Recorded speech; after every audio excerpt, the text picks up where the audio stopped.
елчиликке бардым, Қытайдың елчилигине. Сонда мен ереуілге шыққанда жаңағы мені түстен кейін сағат 3-те қабылдады. Мен барғанда олар маған айтқаны жаңағы менің ең ішіме сыймайтыны, біздің мемлекетпен санасып отырған жоқ та анау.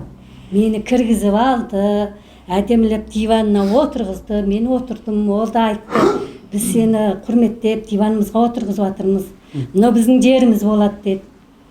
Содан жаңағы маған одар бірінші қойған сұрағы, сен осы киген киімменен өстіп біздің алдымызға келіп өстіп шу шығарғанда кейін мына Қытай деген ең мықты мемлекет дейді.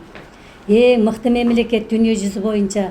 Кейін сол Қазақстанды басып алса, сен осы ісің үшін осы саған ауыр болатынын білесің ба дейді. Сол жерде мен айттым, қазақты сен оңай деп санама дедім. Қазақтың халқы көтерілетін болса, сен бүйтіп отыра алмайсың дедім. Енді көп сөздер айтты, сенің күйеуің әйел алып алмады ма деді. Жаңағы жүнгені сүйем, келмеймін десе не істейсің деді. Енді онда айтты мен, сендер қысым жасамасаңдар, ол үйтпейді дедім. Ол өзінің бала шағасына жете алмай отыр деп. Сонымен тағы айтады, тағы не дейді Құдай ау. Анау сен екі мемлекет деген тығыз байланыста болып, керемет жақсы болып кеткенде, сен осы киімді киіп осылай шыққаның үшін. Киім деген әгі үстіңізге... Мен үстіме ана жаңа плакат киіп алдым ғой. Соны киіп алдым ғой.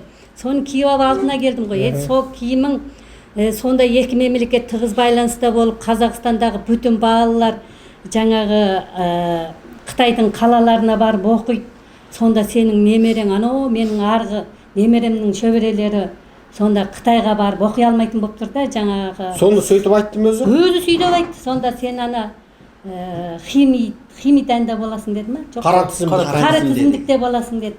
Сөйтіп айтты. Оқытпай қоямыз деме бала шағам? Бала шағам шыға алмайды екен, ол жаққа шыға алмайды екен. Сонда солай айтқан